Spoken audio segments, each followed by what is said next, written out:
देखिए बच्चों, आज का जो हमारा टॉपिक है वो कोलिगेटिव प्रॉपर्टी के ऊपर है। ठीक, तो आज हम ये जानेंगे कि हमारे पास क्या कोलिगेटिव प्रॉपर्टीज क्या होती हैं।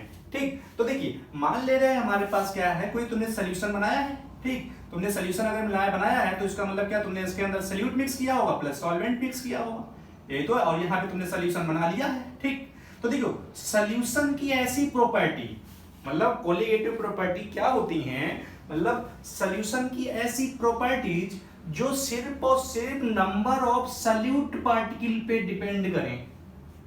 बात समझ में आ रही है मैं क्या कह रहा हूं, कि अगर हमने सोल्यूशन बनाया तो उसमें हमने सॉल्वेंट मिलाया होगा और सॉल्यूट मिलाया होगा, तो जो सोल्यूशन बनके तैयार हुआ है तो सोल्यूशन की वो प्रॉपर्टी जो किस पे डिपेंड करे, सिर्फ और किस पे, नंबर ऑफ सॉल्यूट पार्टिकल्स पे डिपेंड करे। ठीक, नंबर ऑफ सॉल्यूट पार्टिकल्स पे डिपेंड करे, उन प्रॉपर्टियों को हम लोग बोलते हैं क्या, कोलिगेटिव प्रॉपर्टी। ठीक, तो इसका मतलब ऐसी प्रॉपर्टी जो नंबर ऑफ सॉल्यूट पार्टिकल पे डिपेंड करेगी, वो हमारे पास क्या है, उसको हम लोग बोल देंगे कोलिगेटिव प्रॉपर्टी। लेकिन ये नेचर ऑफ सॉल्यूट पे डिपेंड नहीं करती, सिर्फ नंबर ऑफ सॉल्यूट पे डिपेंड करती है। सॉल्यूट का नेचर क्या है ना, वो हमारे पास नेचर क्या है, लिक्विड है, सॉलिड या दूसरे हमारे पास बहुत सारी इसकी प्रॉपर्टी है, वो उस पर डिपेंड नहीं करता। ठीक, अब देखिए पॉइंट और है, अगर देखिए अगर हम बात करें या तो नंबर ऑफ सॉल्यूट पार्टिकल का है, ठीक, या तो हम कॉन्सेंट्रेशन कहते हैं। कॉन्सेंट्रेशन की बात समझिएगा, कॉन्सेंट्रेशन का मतलब क्या है, हमारे पास हम लोगों ने पढ़ चुके हैं। जैसे हमारे पास कहते हैं कि मोलैरिटी ना, तो मोलैरिटी में तुम क्या करते हो, मोलैरिटी में लिखते हो क्या, मोलैरिटी की डेफिनेशन होती क्या है, मोल अपॉन वॉल्यूम, ये तो होता है वॉल्यूम लीटर में। तो इसका मतलब क्या है, हमारे पास जो मोल है ना, मोल है वो भी तो हमारे पास पार्टिकल ही है, क्योंकि ये हमारे पास यन क्या है, मोल है। तो मोल की डेफिनेशन हम लोगों ने पहले पढ़ चुके हैं क्या, कि मोल क्या होते हैं, तो हमने मोल बताया था क्या, मोल जो होते हैं डेफिनेट नंबर ऑफ पार्टिकल्स होते हैं, और वो डेफिनेट नंबर एवोगैड्रो नंबर के बराबर होती है। तो इसका मतलब क्या है, मोलैरिटी जब हम निकालते हैं तो उसके अंदर भी क्या आता है, सॉल्यूट पार्टिकल आते हैं, मतलब सॉल्यूट के मोल आते हैं ना। तो हम क्या कह दें इसको, इसका मतलब क्या, नंबर ऑफ पार्टिकल कह दे, या हम इसको कॉन्सेंट्रेशन भी कह सकते हैं। कॉन्सेंट्रेशन की तरह तो मोलैरिटी भी ले सकते हो, क्योंकि हमारे पास इन कॉन्सेंट्रेशनों में क्या आते हैं, मोल्स आते हैं। क्या आते हैं, मोल्स आते हैं। तो हम क्या कहें, ऐसी प्रॉपर्टी जो नंबर ऑफ सॉल्यूट पार्टिकल पे डिपेंड करे, या हम इसी को क्या कहते हैं, ऐसी प्रॉपर्टी सॉल्यूशन की जो कॉन्सेंट्रेशन पे डिपेंड करे, क्योंकि कॉन्सेंट्रेशन में भी तो मोल आता है। ठीक, तो याद रखिएगा क्या, ऐसी प्रॉपर्टी सॉल्यूशन की जो नंबर ऑफ सॉल्यूट पार्टिकल पे डिपेंड करे, ठीक, या हमारे पास किस पे, कंसंट्रेशन पे डिपेंड करे। ठीक, उस प्रॉपर्टी को हम लोग बोलते हैं कोलिगेटिव प्रॉपर्टी। तो जैसे हम मोलैरिटी को डिफाइन करते थे क्या, number of moles of solute present in 1 litre of solution, उसी को मोलैरिटी कह देते थे। अगर हमसे कोई कहते कि कोलिगेटिव प्रॉपर्टी की डेफिनेशन बताइए, ठीक, तो याद रखिएगा कम से कम ये दो बार कम से कम हमारी बोर्ड में आ चुकी है डेफिनेशन की कोलिगेटिव प्रॉपर्टी क्या होती है। तो हम क्या कहेंगे, देखिए, those properties which depends on number of solute particles present in 1 litre of solution, बिल्कुल मोलैरिटी और नॉर्मेलिटी की तरह है ना। क्या मैंने बताया, the number of solute particle, ये तो है द नंबर ऑफ हमारे पास सॉल्यूट पार्टिकल, ये तो है। तो इसका मतलब present in 1 litre of solution को हम लोग बोलते हैं मोलैरिटी। तो हम इसमें क्या कहेंगे, those properties which depends on number of solute particle present in 1 litre of solution, इसी को हम कोलिगेटिव प्रॉपर्टी कह देते हैं। देखो मैंने यहाँ पे लिख रखी है, लेकिन क्या है, जो हमारे पास कोलिगेटिव प्रॉपर्टी है वो क्या है, उस पे, इस पे नेचर ऑफ सॉल्यूट पे डिपेंड नहीं करती। तो मैंने यहाँ अंडरलाइन नहीं कर रखी है। ठीक, और बाद में देखिए मैंने यहाँ पे एक पॉइंट और नोट कर दिया है क्या, जो कोलिगेटिव प्रॉपर्टी मैंने जो शॉर्टकट में लिख दिया है। ठीक, कोलिगेटिव जो प्रॉपर्टी है वो किस पे डिपेंड करती है, number of non volatile solute. मतलब क्या है, एक्चुअली में जो हम क्या करें, सॉल्यूशन यहाँ बनाएंगे तो जो सॉल्यूट लेंगे वो नॉन वोलेटाइल लेंगे, मतलब जिसकी वेपर ना बन सके। तो हम क्या कहेंगे, इसका मतलब जो हमारे पास क्या है, कोलिगेटिव प्रॉपर्टी है वो number of non volatile solute पे डिपेंड करती है, या हम कहते हैं क्या है, कॉन्सेंट्रेशन ऑफ सॉल्यूट पार्टिकल पे डिपेंड करती है। तो ये तो हमारे पास आ गई किसकी बात, हमारे पास कोलिगेटिव प्रॉपर्टी की बात आ गई। ठीक, कोलिगेटिव प्रॉपर्टी की बात आ गई। ठीक, अब देखिए क्या है, जो कोलिगेटिव प्रॉपर्टी है हमारे पास, ये 4 तरीके की, देखिए 4 हमारे पास जो कोलिगेटिव प्रॉपर्टी ये हमको स्टडी करनी है। ठीक, देखिए सबसे पहले हमारे पास क्या है, रिलेटिव लोवरिंग इन वेपर प्रेशर। क्या है, देखो रिलेटिव लोवरिंग इन वेपर प्रेशर। सेकंड हमारे पास क्या, एलिवेशन ऑफ बॉइलिंग पॉइंट, या हम तीसरी हमारे पास क्या है, डिप्रेशन ऑफ फ्रीजिंग पॉइंट, और फोर्थ हमारे पास है ऑस्मोटिक प्रेशर। तो ये हमारे पास चार कोलिगेटिव प्रॉपर्टी हैं क्या, relative lowering in vapour pressure, elevation of boiling point, depression of freezing point, और एक हमारे पास ऑस्मोटिक प्रेशर। ठीक, तो ये हमें चार पढ़नी है। तो देखिए चार पढ़ने से पहले हम क्या कर लें, जो relative lowering in vapour pressure है ये किस मेथड से कैलकुलेट करी जाती है, किस मेथड से डिटरमाइन की जाती है, ये हमारे पास क्या है, काफी बार क्वेश्चन क्या है कंपटीशन में पूछे गए हैं। ठीक, तो जो हमारे पास ये क्या है, relative lowering in vapour pressure है। क्या, relative lowering in vapour pressure, ये हमारे पास क्या है, कौन सी मेथड से करी जाती है, ये नोट कर लीजिए क्या, ओस्टवॉल्ड एंड वॉकर डायनेमिक मेथड से क्या है, कैलकुलेट करा जाता है। मतलब ओस्टवॉल्ड एंड वॉकर डायनेमिक मेथड से कैलकुलेट किया जाता है। ठीक, ये तो हमारे पास क्या हो गया, रिलेटिव लोबरिंग और इन वेपर प्रेशर की बात हो गई, इससे कैलकुलेट किया ये। अब देखिए सेम टू सेम हमारे पास क्या है, जो एलिवेशन इन बॉइलिंग पॉइंट है, क्या है, सॉरी क्या नाम, जो एलिवेशन इन बॉइलिंग पॉइंट है। ठीक, ये दो मेथड से क्या है कैलकुलेट किया जाता है। ठीक, एक हमारे पास है, देखिए कौन सी, एक हमारे पास पहली मेथड है क्या है, लैंड्स वर्जर।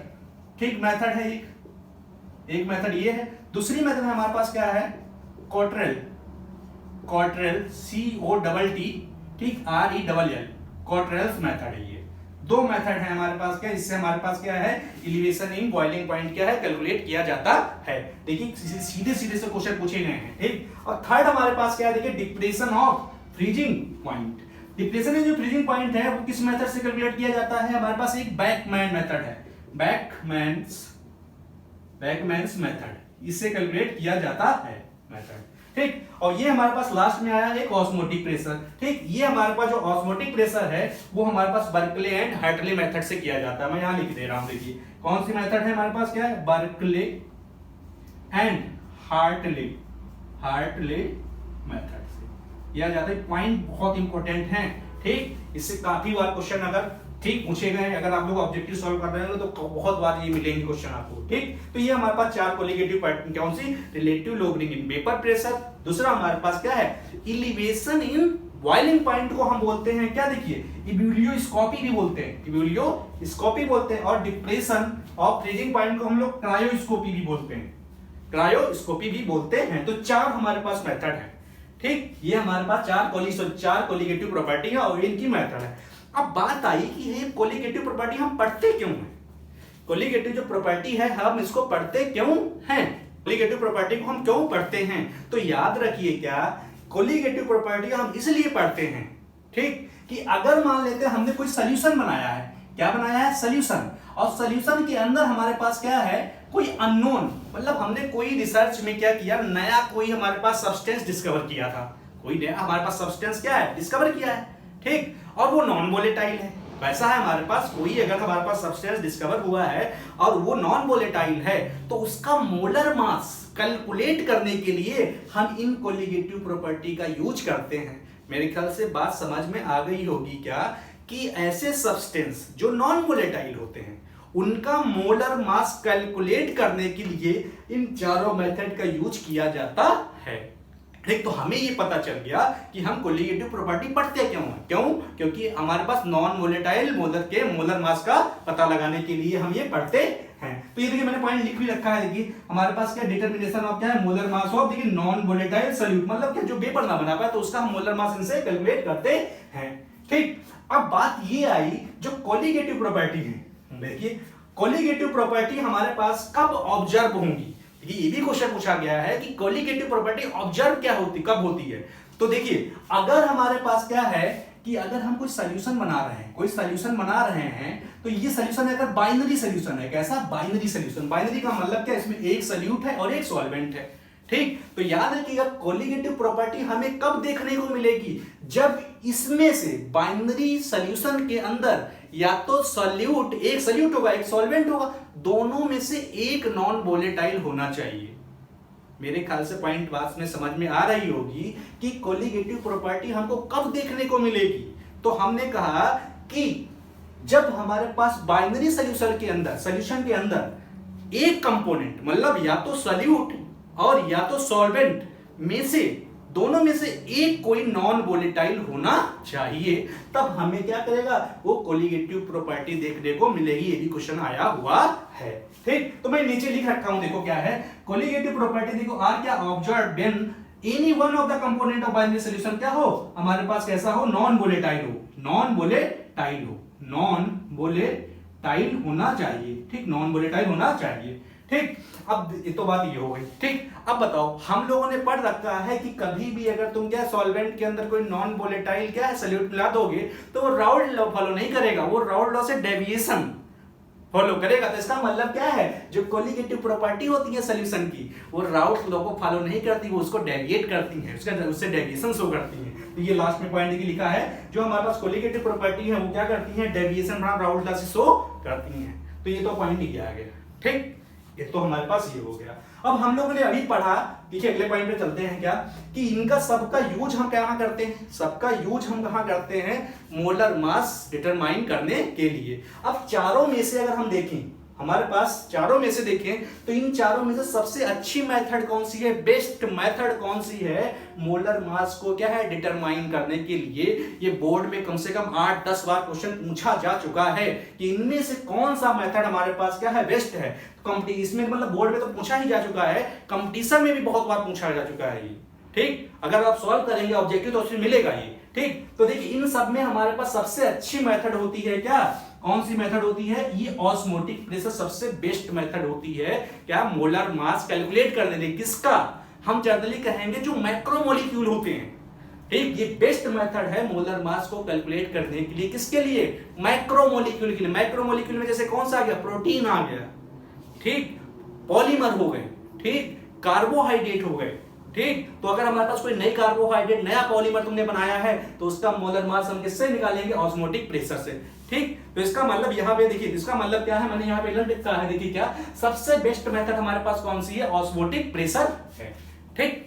अब देखिए क्यों है, रीजन भी पूछा जाता है कि हमारे पास ऑस्मोटिक जो है, ऑस्मोटिक प्रेशर जो है वो बेस्ट मेथड क्यों है मोलर मास डिटरमाइन करने के लिए, कौन हमारे पास क्या, मैक्रोमोलिक्यूल के लिए। तो पहला पॉइंट ये क्या, पहला पॉइंट याद रखिएगा क्या, कि जो ऑस्मोटिक प्रेशर जो हमारे पास क्या प्रेशर की मेथड है ये, इसको हम रूम टेम्परेचर पे क्या है करवा सकते हैं, ठीक। मतलब क्या है, ऑस्मोटिक प्रेशर को हम रूम टेम्परेचर पे मेजर करते हैं। तो इसका मतलब क्या है, जब रूम टेम्परेचर पे मेजर करेंगे तो इससे कोई एक्स्ट्रा खर्चा नहीं आएगा। तो एक तो हमारे पास पॉइंट ये हो गया, ठीक, कि हमारे पास क्या है वो रूम टेम्परेचर पे पास पॉसिबल है। दूसरा ये है कि अगर तुमने क्या किया, मान लो हमारे पास क्या है कि तुमने एक सॉल्यूशन बनाया और उसमें क्या है, जो तुम्हारा अननोन हमारे पास क्या था, जो सॉल्यूट पार्टिकल था, ठीक, उसका अमाउंट बहुत कम है, अमाउंट बहुत कम है, ठीक। तो इसका मतलब तुम थोड़ा सा अमाउंट अगर क्या है माइक्रोमोलिक्यूल का इसके अंदर तुम मिला दोगे सॉल्यूशन के अंदर, तो उससे जरा सा मिलाने से ऑस्मोटिक प्रेशर में बहुत, ऑस्मोटिक प्रेशर के जो है अंदर बहुत ज्यादा चेंज आ जाता है। मतलब थोड़ा सा सॉल्यूट मिलाओ और क्या है, ऑस्मोटिक प्रेशर बहुत ज्यादा डेवलप हो जाएगा, बहुत ज्यादा डेवलप हो जाएगा। तो इसका मतलब क्या है, हमारे पास अगर सॉल्यूट बहुत कम अमाउंट में है, ज्यादा अवेलेबल नहीं है, ठीक, तब भी हम उससे क्या कर सकते हैं, ऑस्मोटिक प्रेशर की हेल्प से उसका मोलर मास कैलकुलेट कर सकते हैं, क्योंकि उसमें जो ऑस्मोटिक प्रेशर में ज्यादा चेंज आ जाता है, बहुत ज्यादा क्या है वेरी कर जाता है ऑस्मोटिक प्रेशर, तो हम उसको क्या है मेजर कर सकते हैं। तो दूसरा हमारे पास पॉइंट ये है, सबसे पहला पॉइंट रूम टेम्परेचर में क्या है पॉसिबल है। दूसरा हमारे पास क्या है कि small amount of solute require होती है, जिससे लार्ज हमारे पास चेंज आ जाता है ऑस्मोटिक प्रेशर में, उसको हम मेजर कर सकते हैं। तीसरा तुम ये भी पॉइंट ले सकते हो, क्यों, क्योंकि ये हमारे पास कॉस्टली नहीं होती, रूम टेम्परेचर में पॉसिबल है तो कॉस्टली नहीं होती। 3 पॉइंट हमारे पास इस तरीके से आ जाएगा ऑस्मोटिक प्रेशर के बारे में, ठीक। ये तो हमारे पास आ गया कि ऑस्मोटिक प्रेशर सबसे बेस्ट मेथड है, ठीक। अब देखिए क्या अगला पॉइंट, अगले देखिए सारे क्वेश्चन पूछे गए हुए हैं, आप ध्यान से नोट कर लीजिएगा, ठीक। अब देखिए अगला कंडीशन ये है क्या, अगर आपको कोई हमारे पास सॉल्यूट पार्टिकल मान लीजिए कोई हमको दिया, क्या दिया हमारे पास, कोई हमारे पास नया, मान लो कोई हमारे पास नया सॉल्यूट पार्टिकल दे दिया और उसने कहा कि हमारे पास उसका मोलर मास कैलकुलेट करो, तो एक्यूरेट ना, तो याद रखिएगा अगर हमारे पास क्या किसी सब्सटेंस का या नॉन वोलेटाइल सॉल्यूट का अगर हमें क्या accurate amount of molar mass calculate करना है, तो उसकी भी कंडीशन है कि हमारे पास क्या है एक्यूरेट, अगर तुमको किसी का मोलर मास कैलकुलेट करना है तो उसके हमारे पास देखिए पहला पॉइंट मैंने लिख रखा है condition for getting accurate value of molar mass. तो सबसे पहला पॉइंट इसमें क्या है कि जो सल्यूट होना चाहिए वो नॉन वोलेटाइल होना चाहिए। क्या होना चाहिए? सल्यूट कैसा होना चाहिए? नॉन वोलेटाइल होना चाहिए, पहला पॉइंट। अब क्या करोगे तुम? सल्यूट को सॉल्वेंट में मिलाओगे, सॉल्यूशन बनाओगे, सॉल्यूशन बनाओगे। तो जो सॉल्यूशन बनना चाहिए उसकी कंसंट्रेशन ज्यादा नहीं होनी चाहिए। मतलब क्या है, कुल मिला के जब हम सल्यूट को सॉल्वेंट में मिलाएंगे तो जो सॉल्यूशन बनना चाहिए वो डाइल्यूट होना चाहिए, ज्यादा कंसंट्रेटेड नहीं होना चाहिए। ठीक, और अगर तुम कंसंट्रेशन रख रहे हो, कंसंट्रेशन अगर रख रहे हो तो 50% से ज्यादा कंसंट्रेशन नहीं होनी चाहिए। तो पहला पॉइंट हमें क्या है, एक्यूरेट मास अगर कैलकुलेट करना है तो सॉल्वेंट से हमारे पास सॉल्यूट कैसा होना चाहिए? नॉन वोलेटाइल होना चाहिए। ठीक, दूसरा पॉइंट क्या है हमारे पास कि हमारे पास दूसरा पॉइंट क्या है कि सॉल्यूशन डाइल्यूट होना चाहिए। ठीक, थर्ड क्या है? देखिए थर्ड ये है कि जब हम किसी सल्यूट को, ये मेरे पास क्या है, सॉल्वेंट था और मैं यहां बाहर से क्या मिला रहा था, सल्यूट मिला रहा था। तो जैसे मैं इस सल्यूट को मिलाऊं इस क्या है, सॉल्वेंट के अंदर, तो सॉल्यूशन बनेगा ना। तो सल्यूट जैसे क्या है, सॉल्यूशन में जैसे आएगा हम कह देंगे कि जैसे सॉल्वेंट में आया सल्यूट तो सॉल्यूशन बना। तो सॉल्यूशन के अंदर सल्यूट ना तो टूटे ना तो आपस में क्या हो, अटैच हो। मतलब बहुत सारे क्या है पार्टिकल, सल्यूट पार्टिकल आपस में जुड़ने नहीं चाहिए। मतलब क्या है, अगर सॉल्यूशन के अंदर ये जो सल्यूट है ना तो डिसोसिएशन शो करे और ना तो बहुत सारे एसोसिएशन शो करे। मतलब क्या हुआ, मान लेते मेरे पास कोई ए था, ठीक, तो ए को मैं जब डालूं तो ये टूटे ना, मतलब डिसोसिएट ना हो। और जब ए डाल रहे होगे तो ए तो हमारे पास बहुत होंगे, सॉल्यूशन के अंदर जाने के बाद ए आपस में जुड़े भी ना, ऐसे ध्यान दीजिएगा। मतलब अगर बहुत सारे जुड़ गए तो एसोसिएशन हो गया, अगर टूट गया तो डिसोसिएशन हो गया। बात रखिएगा ध्यान में, क्या ये हमारे पास सॉल्यूशन, इसका मतलब क्या है, सॉल्यूशन के अंदर सल्यूट जो नॉन वोलेटाइल सल्यूट है ना तो डिसोसिएट करना चाहिए ना तो एसोसिएट करना चाहिए। ठीक, अगर डिसोसिएट कर गया तो अब क्या हो जाएगा, ये आधा आधा वायर बचेगा तो हम कहेंगे मोलर मास कम आएगा, और आपस में अगर जुड़ गए तो उसका मोलर मास ज्यादा आने लगेगा, मतलब एसोसिएशन हो गया। तो ठीक, तो इसका मतलब तीसरा पॉइंट यही है कि जो नॉन वोलेटाइल सल्यूट है, ठीक, वो सॉल्यूशन के अंदर ना तो डिसोसिएशन शो करना चाहिए ना तो एसोसिएशन शो करना चाहिए।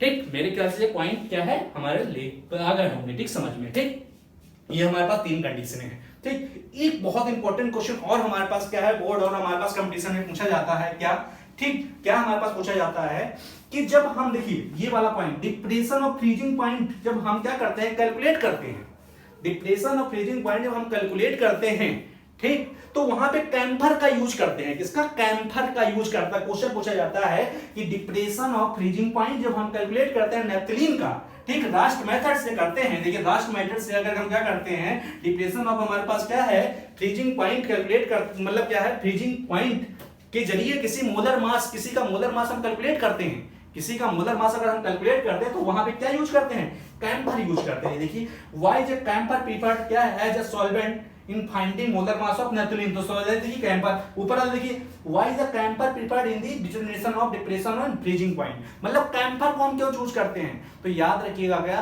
कैम्फर का जो हमारे पास होता है, जो कैम्फर सॉल्वेंट की तरह अगर हम यूज करेंगे तो कैम्फर में क्या होता है, केएफ की वैल्यू बहुत ज्यादा होती है। मैं आगे बताऊंगा ना, आगे जो है जब मैं डिप्रेशन इन क्या है फ्रीजिंग पॉइंट पढ़ाऊंगा तो मैं बताऊंगा केएफ। तो आप ये देखिएगा क्या कि कैम्फर की जो केएफ वैल्यू होती है, क्या होती है, केएफ वैल्यू होती है, वो बहुत ज्यादा हो जाती है। इससे क्या होता है, उसमें डिप्रेशन और फ्रीजिंग पॉइंट में बहुत ज्यादा चेंज आ जाता है।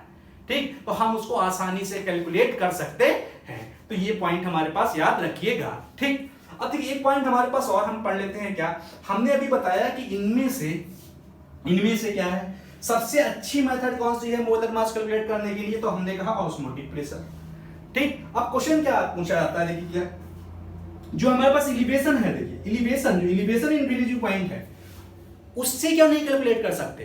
देखिए एलिवेशन और फ्रीजिंग पॉइंट से हम क्यों नहीं कैलकुलेट कर सकते, तो देखिए क्यों नहीं कैलकुलेट कर सकते, देखिए एलिवेशन से। अब देखिए एलिवेशन का मतलब है कि सॉल्यूशन को हीट करना। ध्यान दीजिए, एलिवेशन का मतलब क्या है, तुम यहाँ पे सॉल्यूट डाले होगे और ये सॉल्यूशन बन गया होगा। और अगर एलिवेशन का मतलब है इसका टेम्परेचर बढ़ाओगे, जब तुम टेम्परेचर बढ़ाओगे तो तुम्हारा यहाँ पे जो सॉल्यूट है वो क्या हो सकता है, डिसोसिएट हो सकता है। तो याद रखिएगा क्या, अगर उसने कहा है कि एलिवेशन क्यों नहीं यूज करते तो कह दीजिएगा एलिवेशन में क्या होता है, हम सॉल्यूशन का टेम्परेचर इंक्रीज करवाते हैं, और इंक्रीज जब करवाएंगे तो ये हमारे पास जो सॉल्यूट पार्टिकल तुमने ऐड किया है वो डिसोसिएट हो सकता है। क्या हो सकता है, डिसोसिएट हो सकता है, और डिसोसिएट हो जाएगा तो ये आधा हो जाएगा, तो हम कहेंगे मोलर मास गलत आएगा। एक ना हमारे पास क्या रॉन्ग आएगा। ठीक, अब बात दूसरी, इसका मतलब एक तो पॉइंट हमें याद आ क्या कि हमारे पास एलिवेशन में क्या है, जो सॉल्यूट पार्टिकल है वो डिसोसिएट हो सकता है, पहला पॉइंट। ठीक, अब बताओ, अगर तुम हीट करोगे तो हीट करने के लिए भी तो कोई इंस्ट्रूमेंट लाना पड़ेगा, तो इंस्ट्रूमेंट तो खरीद के लाओगे, तो हम ये कह सकते हैं जो एलिवेशन ऑफ बॉइलिंग पॉइंट है वो थोड़ा कॉस्टली भी होता है। तो दो पॉइंट याद हो गए, क्या हमारे पास लर्न हो गए कि रिलेटिव लोबरिंग वेपर प्रेशर जो है, ठीक, रिलेटिव लोबरिंग वेपर प्रेशर की सॉरी क्या नाम, एलिवेशन ऑफ बॉइलिंग पॉइंट की अगर हम बात करें तो इसको इसलिए नहीं यूज करते क्योंकि उसमें क्या है, हम हीट प्रोवाइड करते हैं, इससे क्या है सॉल्यूट हमारे पास क्या हो सकता है, डिसोसिएट हो सकता है, और ये मेथड कॉस्टली होती है। एक पॉइंट हुआ। ठीक, अब दूसरा हमारे पास देखिए, तो हम डिप्रेशन ऑफ फ्रीजिंग पॉइंट क्यों नहीं यूज करते हैं, डिप्रेशन ऑफ फ्रीजिंग पॉइंट हम क्यों नहीं यूज करते हैं, तो ये भी हम बता देते हैं। देखिए, डिप्रेशन ऑफ फ्रीजिंग पॉइंट हम इसलिए नहीं यूज करते हैं, देखिए ये सॉल्यूशन होगा, हमने सॉल्यूशन में मिलाया होगा, और ये सॉल्यूट पार्टिकल देखिए हमने पास सॉल्यूट पार्टिकल इस तरीके से मिलाए होंगे। अब देखो, डिप्रेशन का मतलब है टेंपरेचर कम करना, मतलब क्या है, डिप्रेशन में क्या है, टेंपरेचर कम करोगे। ठीक, और टेंपरेचर अपने आप तो कम नहीं होगा, तो उसके लिए भी तुम इंस्ट्रूमेंट लेके आओगे, तो इसका मतलब इंस्ट्रूमेंट लेके आओगे तो खरीद के लाओगे, खरीदोगे तो पैसे खर्च होंगे, तो हम कहेंगे क्या, डिप्रेशन ऑफ फ्रीजिंग पॉइंट जो मेथड है वो कॉस्टली है, पहली बात कॉस्टली है। ठीक, और तुम इसमें क्या कर रहे हो, टेंपरेचर को कम कर रहे हो, टेंपरेचर को कम करोगे तो ये जो हमारे पास सॉल्यूट मॉलिक्यूल हैं ये आपस में कभी कभी इस तरीके से ऐड हो जाते हैं, जुड़ जाते हैं, मतलब एसोसिएशन शो करने लगते हैं, एसोसिएशन शो करने लगते हैं। ठीक, जब एसोसिएट हो जाएंगे इस तरीके से तो उसका एक्यूरेट मोलर मास नहीं आएगा। मेरे ख्याल से पॉइंट समझ में आ गया होगा कि हम डिप्रेशन ऑफ फ्रीजिंग पॉइंट इसलिए नहीं यूज करते हैं क्योंकि डिप्रेशन हमारे पास फ्रीजिंग पॉइंट थोड़ा कॉस्टली होता है, और हमारे पास क्या इसमें जो मॉलिक्यूल है वो एसोसिएट होने लगते हैं, इसीलिए हम इस मेथड का यूज नहीं करते। ठीक,